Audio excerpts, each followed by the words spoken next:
Accablé par la chaleur régnant sur le soleil, Yako décida d'aller prendre une bonne crème glacée pour se refroidir. Sur le chemin du retour, quelques extraterrestres le saluèrent. Une fois arrivé à son village, Yako comprit que quelque chose clochait. Mais où était donc passé tout le monde? Toute sa famille semblait avoir disparu. En voyant une étrange trace de vaisseau spatial, Yako comprit que sa famille avait été enlevée. Rien ni personne n'empêcherait Yako de sauver ses proches. Il décida donc d'aller s'acheter un vaisseau spatial. Mais catastrophe! Le magasin fut détruit par un gigantesque astéroïde. Yako entreprit alors de ramasser les débris pour se construire lui-même un vaisseau. Le résultat fut magnifique. Yako était prêt à entamer son aventure.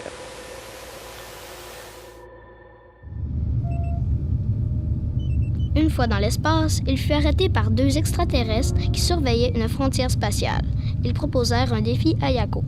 S'il pouvait battre leurs 2 meilleurs joueurs de football spatial, il pourrait continuer son chemin. Yako accepta et la partie débuta.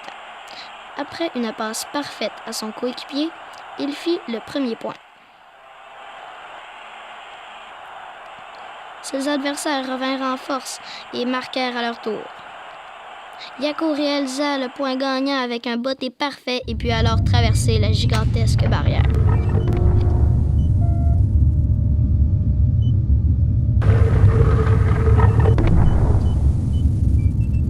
Peu après, il fut pris dans un champ d'astéroïdes. Son vaisseau fut alors endommagé par de menaçants projectiles et se mit à tomber rapidement.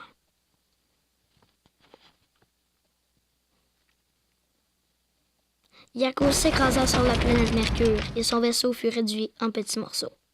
Il rencontra alors des Mercuriens qui lui assurèrent que sa famille ne se trouvait pas sur leur planète. Ils lui offrirent même un nouveau véhicule pour continuer sa route. Yako partit alors en direction de Vénus.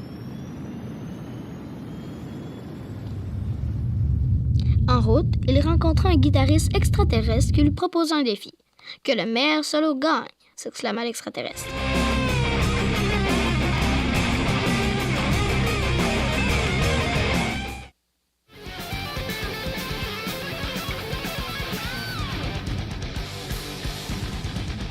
Après une chaude lutte, Yako gagna le défi et apprit que sa famille se trouvait sur une planète très hostile.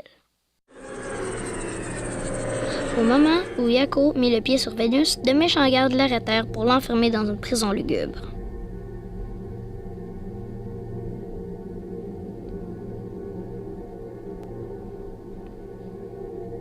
Yako commençait à perdre espoir quand tout à coup, la princesse de Vénus fit son apparition. Elle libéra Yako et le ramena au château. Yako lui promit qu'il reviendrait la chercher quand il aurait retrouvé sa famille. En route vers la Terre, Yako croisa une école de conduite spatiale. S'il réussissait à compléter le très difficile parcours, il aurait la permission de conduire un vaisseau spatial super puissant. Yako s'élança sur la piste, manœuvrant habilement entre les dangereux astéroïdes. Il franchit l'anneau de feu sans aucune difficulté. Il termina le parcours en un temps record. Il reçut alors un tout nouveau permis de conduire.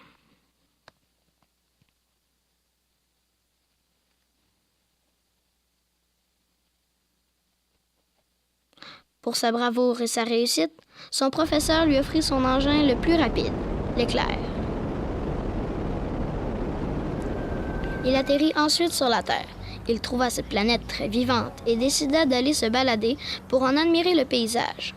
Lorsqu'il fut rendu au village, il crut apercevoir un des membres de sa famille.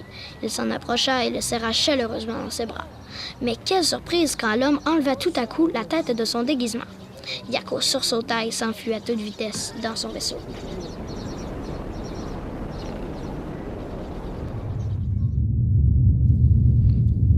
Il fila donc rapidement vers sa prochaine destination. Il alla si vite que 2 policiers galactiques le poursuivirent afin de l'arrêter pour excès de vitesse. En essayant de s'enfuir, Yako perdit un soleil. Le chef de police vint alors pour l'arrêter. Yako lui expliqua alors toute son aventure depuis le début. Le policier se montra compréhensif et lui offrit même un vaisseau tout neuf afin qu'il puisse continuer sa route. Il entreprit donc de se rendre sur Mars en promettant de respecter la limite de vitesse. Il arriva sur Mars quelques jours plus tard. Les habitants de cette planète étaient très accueillants et ils vinrent en grand nombre pour le rencontrer. 2 d'entre eux, tout en dansant, lui dirent qu'ils avaient aperçu quelqu'un qui lui ressemblait drôlement. C'était en effet son grand-père, qui avait réussi à s'enfuir du vaisseau des malfaiteurs. Yako, secondé par tous les habitants du village, aida son grand-père à retourner sur le soleil, en utilisant un trampoline ultra puissant. Très heureux d'avoir revu son grand-père, Yako continua son périple. Il passa au-dessus d'un nid rempli d'œufs multicolores. Il trouva que tous ces œufs étaient très bizarres et se demanda à qui ils pouvaient bien appartenir. Tout à coup, un monstre gigantesque surgit derrière Yako et s'attaqua à l'arrière de son vaisseau. Quelques secondes plus tard, Yako et son vaisseau avaient disparu dans la gueule de la bête. Le monstre avait cependant sous-estimé les pouvoirs de Yako et se tordit de douleur. Le monstre se désintégra, Yako en sortit finalement indemne. En arrivant sur Mercure, Yako fut envoyé au sol par les puissants vents balayant en permanence la planète. Heureusement pour lui, il fit la connaissance d'un drôle d'extraterrestre qui le conduisit à son chef pour lui exposer le problème.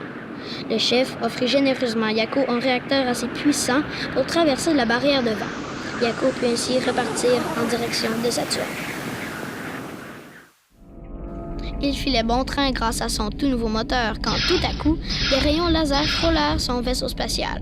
Yako effectua alors une manœuvre risquée et fit exploser le vaisseau d'un des pirates. 2 vaisseaux alliés surgirent derrière Yako pour l'aider à détruire le pillard. Tous ensemble, ils firent feu vers l'ennemi et son vaisseau se désintégra en 1000 morceaux.